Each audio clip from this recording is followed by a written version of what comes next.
자, 우리가 주식 투자를 하는 이유가 무엇인가요? 저도 아까 요거를 생각을 해봤던 것 같아요. 내가 주식 투자를 왜 하게 됐지? 내가 처음에 왜 주식을 하게 됐지?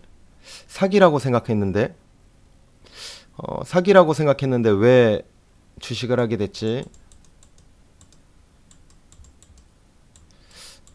굳이 사업을 해서 사업을 잘 키워가지고 라이프테크, 내 몸값, 내 소득을 높이는 방법을 더 좋아했던 사람이 왜 갑자기 자본소득, 이 주식이라는 것들, 뭐 부동산도 있겠지만 왜 이 자본소득을 캐피탈 게인이라고 하는 이 자본소득을 얻으려고 노력을 했을까? 예, 뭐 1번도 있겠지만 2번이겠죠? 뭐 회사 월급만으로는 답이 없고 회사 월급에 새로운 소득원, 나만의 소득원을 또 찾기 위해서 그렇다 보니까 주부분들도 이제 육아와 함께 하면서 육아를 하면서도 내가 소득을 낼 수 있는 것들을 찾다 보니까 뭐 아이를 안고 뭐 이제 분양하우스에 갈 수도 있고 뭐 다양한 뭐 이제 모임을 가가지고 이렇게 정보를 얻을 수도 있고 부동산도 돌아다니 볼 수도 있지만 그거는 이제 물리적으로 너무 이제 고되고 그렇지 못하다 보니까 가장 손쉽게 할 수 있는 것들이 또 이제 주식이 아닌가 해서 많은 주부분들이 꽤 많이 하시더라고요. 그러다 보니까 좀 주부분들이 물론 이제 잘하시는 분들도 있고 금융 쪽에 그런 마인드, 자본주의, 돈에 대한 공부, 돈에 대한 올바른 가치관, 그리고 돈을 바라보는 그 생각, 그리고 그 심리, 마인드 그런 것들이 이제 조금 수준이 높으신 분들이 하게 되면은 뭐 크게 상관이 없지만 대부분은 재테크를 제대로 배우지 않는 게 우리나라의 그 어떤 현실 상황이기 때문에 그냥 취업에 목마르죠. 고등학교 그 20살 이전까지는 대학교를 가기 위해서 노력을 하고 뭐 요즘에는 좀 다른 것 같지만 제가 그 고등학교 때까지는 그렇게 입시 위주의 그런 맹목적인 그냥 왜 대학을 가야 되는지도 사실 모를 정도로 그렇게 공부를 했던 것 같아요. 고등학교 1학년 때 보험금 청구하는 방법, 생명보험과 손해보험의 차이, 죽음에 대해서, 펀드에 대해서, 주식에 대해서, 주식 계좌를 개설하기 그런 것들이 있었으면 어땠을까 이런 생각도 들지만 실제로는 그렇지 않습니다. 뭐 여러 가지 이유겠죠. 대학교 가서는 이제 취업을 또 하게 되겠죠. 취업이 뭔지 정확하게 내가 원하는 것이 뭔지 내가 잘하는 능력이 무엇인지도 모르고 어떤 외부의 시선과 외부의 가치관, 외부의 기준에 의해서 연봉 순대로 센 척을 해야 되니까 실생활은 막상 회사 들어가면은 부서에 따라도 나눠지고 삶의 질은 또 모를 수도 있고 그런데 뭐 어쨌든 겉보기에 좋으면은 뭐 어쨌든 결혼은 또 할 수 있고 뭐 그러니까 그렇게 살아왔던 것 같습니다. 그러다가 보니까 아이도 생기고 그러다가 이제 처음에 그냥 둘이 행복했는데 아이가 생겨 보니까 방이 또 생기다 보니까 생각보다 저축이 안 되고 또 현타가 오고 뭐 그랬던 게 아닌가 생각이 듭니다. 그러다 보니까 뭐 이런저런 보니까 뭐 주식하면은 좀 돈 좀 벌 수 있다며 해가지고 이렇게 시작한다. 이 주식이라는 친구가 어떤지도 모르고 여기에 참여하는 플레이어들의 수준이라든지 이 시장에 형성된 배경이라든지 그런 것들을 모르고 시작을 하는 경우가 많습니다. 오늘 오리엔테이션을 들으시는 분들은 그런 면에서는 많이 도움이 될 거라고 생각을 해요. 만약에 어떤 종목이나 어떤 진짜 이 오리엔테이션만을 듣고 기가 막힌 무언가를 얻기 위해서 하는 거라면은 지금 당장 영상을 꺼주시기 바랍니다. 그런 마인드는 조금 그렇습니다. 예, 그런 마인드를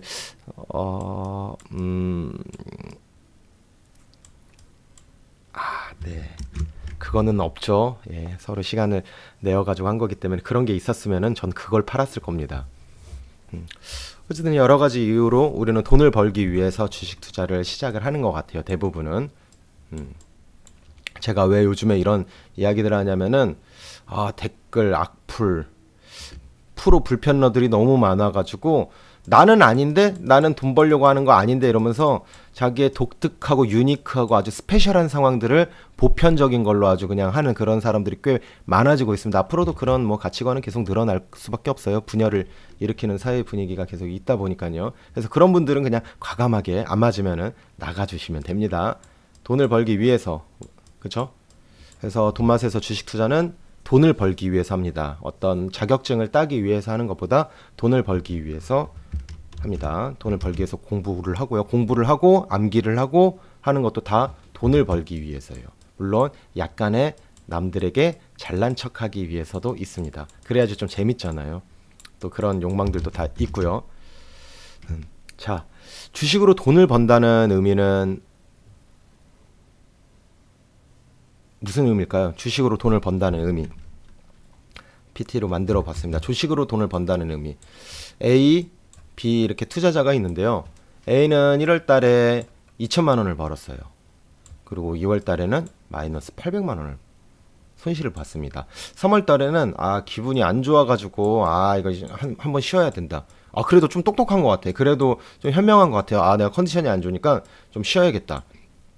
또는 물렸던 것들을 아무것도 매도를 하지 않았겠죠. 물린 거. 그래서 이제 우연히 4월 달에 다행히도 시장이 반등이 올라와서 급박하게 다 이제 원금 이상으로 온 거거나 약익절이 되면 이제 팔아버렸어요. 그래서 한 4달 동안 그래도 잘했죠. 뭐 못한 건 아닌 것 같아요. 1250만 원 수익을 봤습니다. 대한민국 개인 투자자의 90%가 연간 정산을 해보면은 90%가 손실을 난다고 하더라고요. 연 단위로 이렇게 정산을 해보면은 90%가 손실을 본다. 돈만 안 잃어도 상위 10%다. 내가 1년 동안 100원만 벌어도 상위 10%다. 그죠? B는 300 벌었고요. 2월 달은 300입니다. 3월 달은 조금 잘 못해가지고 200만 원을 벌었어요. 4월 달에는 시장이 올라가면서 A는 이제 여기에서 약수익을 냈을 때 4월 달에 700만 원을 벌었습니다. 600, 800, 1500 정도 벌었어요.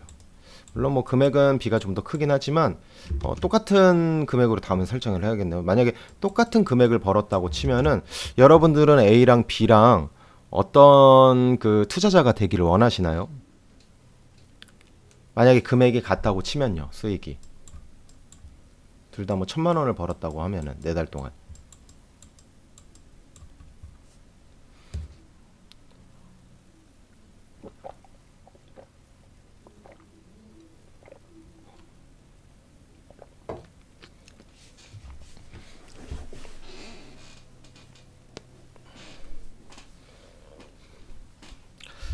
네, 알겠습니다. B입니다. 네, 여러분들 B가 많으신데요. 뭐 그렇다고 해서 A가 투기꾼은 아니에요. A도 승부를 보면서 하는 그런 스타일입니다. 약간 표범 같은 치타 같은 느낌.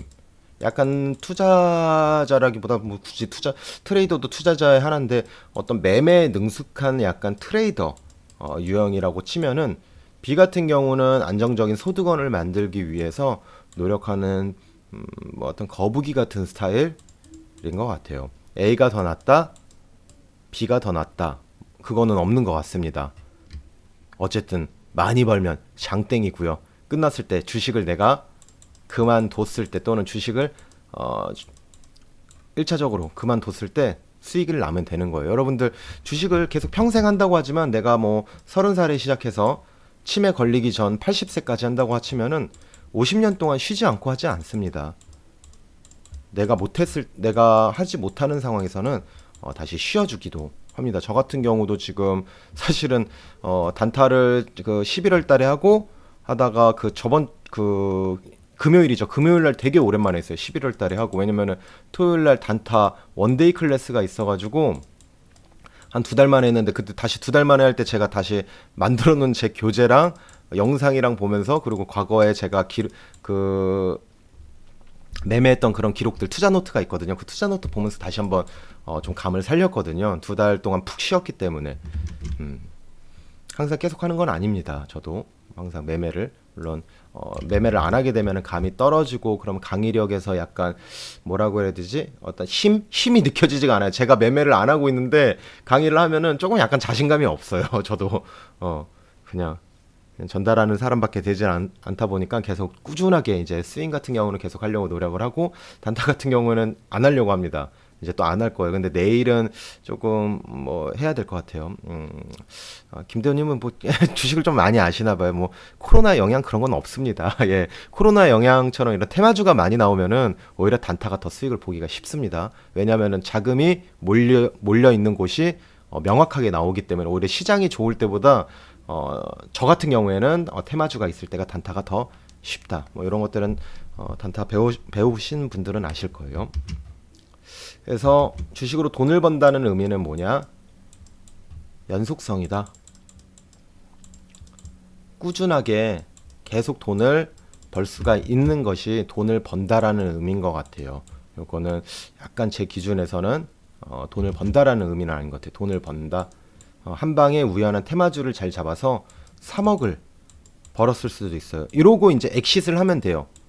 주식시장으로 빠져나가서 엑싯을 하면은 그 사람은 성공한 겁니다. 운도 좋았지만 저는 그 사람의 타이밍과 그 사람의 승부수, 담대함 그런 것들도 되게 좋다라고 생각해요. 그래서 부동산으로 돈을 벌어서 제3자들은 졸부라고 하고 뭐 부동산 잘 돼가지고 한다고 하지만 그 실제로 그 사람은 대출을 알아보는 과정이라든지 또는 만약에 부부면은 그 부부들이 진짜 마음을 먹었던 부분, 우리가 주담대를 상환하면서 어떻게 삶의 질을 또는 우리가 고정 지출이나 그런 것들을 줄여야 되는 이유, 혹시나 우리가 생각했던 것보다 잘 안 된다면은 또는 정부 정책이 예상과는 다르게 또 이렇게 나와가지고 조금 어려움을 겪게 된다면은 그런 것들을 다 그 감내한 사람들의 어떤 그 결과라고 생각해서 부동산 투자 뭐 불로소득이라고 하는 그런 댓글 같은 거 보면은 솔직히 그런 분들 보면 조금 네 그렇습니다. 수준이 좀 네 딱 보이죠. 예. 한 번도 안 해봤나 주택담보대출을 한 번도 안 받아보셨나 그런 생각이 듭니다. 주택담보대출 한 번이라도 받아보신 분들은 아실 겁니다. 그 과정 중에서 내가 마음 먹는 그 과정들 그리고 약간의 스트레스도 받고 내가 받을 수 있는 그런 부분들 또는 내가 좀 대기업이 아니라서 좀 아쉽고 프리랜서 사업자니까 또 저 같은 경우에는 지금은 아니지만 그때 처음에는 막 대출 안 나가지고 정말 힘들었거든요. 개인 사업자일 때는 뭐 그런 부분들이 있습니다. 그래서 주식으로 돈을 번다는 보다 꾸준하게 연속성 있는 소득이 나온다. 그것을 지향합니다.